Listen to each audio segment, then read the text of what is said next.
So with this build, I kind of wanted to show off just how absurd Stone of Malevolence was.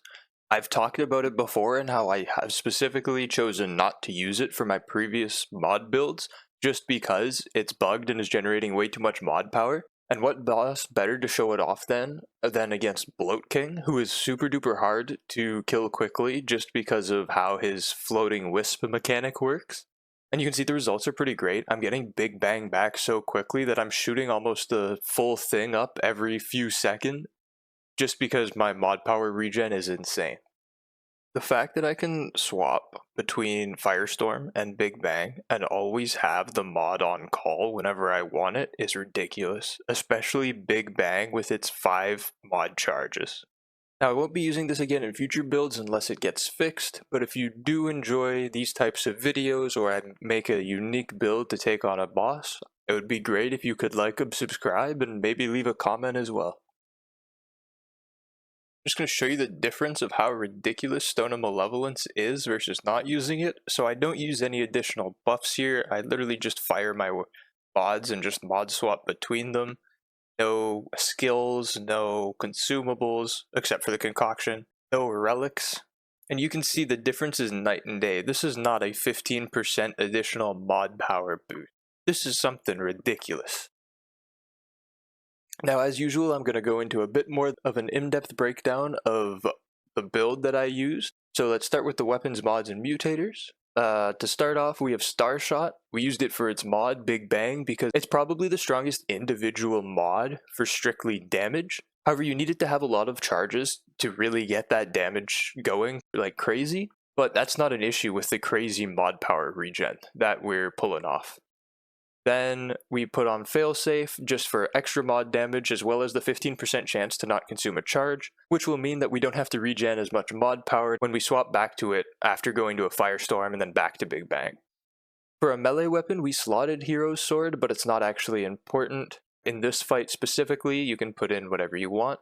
And for our long gun, doesn't actually matter what you're running, provided you have Firestorm. And I pick Firestorm because first off, it has burning damage as well as fire damage, which will help our mod power regen and Stone of Malevolence, as well as be boosted by our amulet. But also, importantly, it'll track the boss after it goes into the ceiling and comes back out in another location. It'll fly around the arena and come back to the boss. Then I put on Harmonizer for extra mod damage, as well as generating mod power for our stowed weapon, because we need all the mod power we can get on Starshot.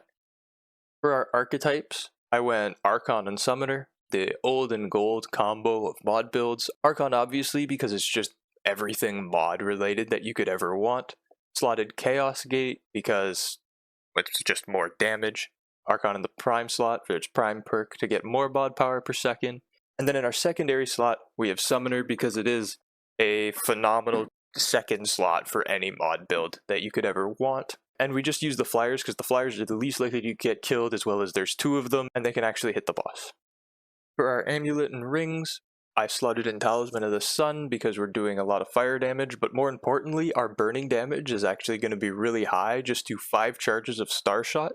So that'll be the biggest buff that we can get. Then I just picked Singed Ring for an extra 10% damage boost, Burden of the Follower for a whole bunch of extra mod power regen, Burden of the Destroyer for even more damage bonus, and then obviously Stone of Malevolence because it will generate a ton of extra mod power with our burning and our fire damage from our mods. Now I could have slotted even more rings to increase our mod generation, but it's totally unnecessary because we have all the mod generation that we need.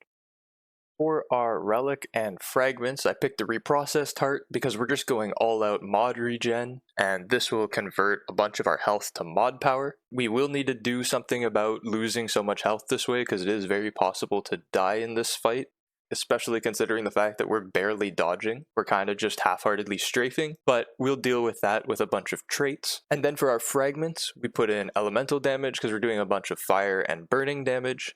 I put in mod damage because all of our damage is mod damage, so this is the best one. And then mod cost just so we don't have to get as much mod power every single time. For our traits, here's where we take care of the fact that we are squishy. So obviously Flashcaster and Regrowth come with Summoner and Archon. Regrowth is great for our health regen, And then we also slot in Siphoner because we're going to be doing a lot of damage, and this gives us Lifesteal, Bloodstream because we're going to have Ray Health from our reprocessed heart. This regens that for us. We're going to have Vigor to give us more health. And then we obviously have Spirit because we want all the mod power regen. And then Untouchable I was playing around with, but I actually found it not worth evading and thus not using Akari's Warband.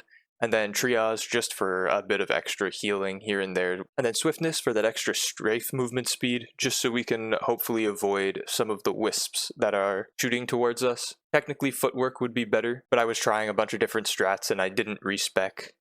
For our concoction and consumables, I start with the bottled Shadeberry just because 10% extra mod power regen. It's wonderful, that's all we ever want. I use a Fairy Needle just for the extra mod power per second, and it'll get affected by our mod power regen bonuses. And then interestingly enough, I find it not worth throwing a Brightstone Grenade, because Bloat King is only vulnerable to damage at certain instances during the fight, and one of those is right when you walk in, so you want to be pumping damage right from the get-go. So as always, here's a bit of a fight breakdown to showcase what I had to do to pull off the kill in the time that I did. So at the beginning, we're going to go through a short little prep phase where we're going to summon both of our flying minions to get the summoner perks up. Then we're going to use a Fairy Needle, and then finally a reprocessed heart. And then we're going to use Chaos Gate outside of the Fog Gate, but its radius will be inside of the boss room. So we're just going to sidle up to the Fog Gate and activate it, and then when we go through, we're basically not going to move from that spot for the rest of the fight. So here we go, and then getting close so we can activate it, and then we just start off with a big bang, and then just start swapping between them. And then the fire tornadoes will actually follow him around. And then that one, I was just trying to shoot him with it, but I mean, obviously he ran away. I didn't know where he was, and I just guessed wrong. And as you can see, he just gets absolutely annihilated by these mod swaps. It's actually disgusting how fast this fight is. And that's it for this video. I hope you enjoyed, and see you in the next one.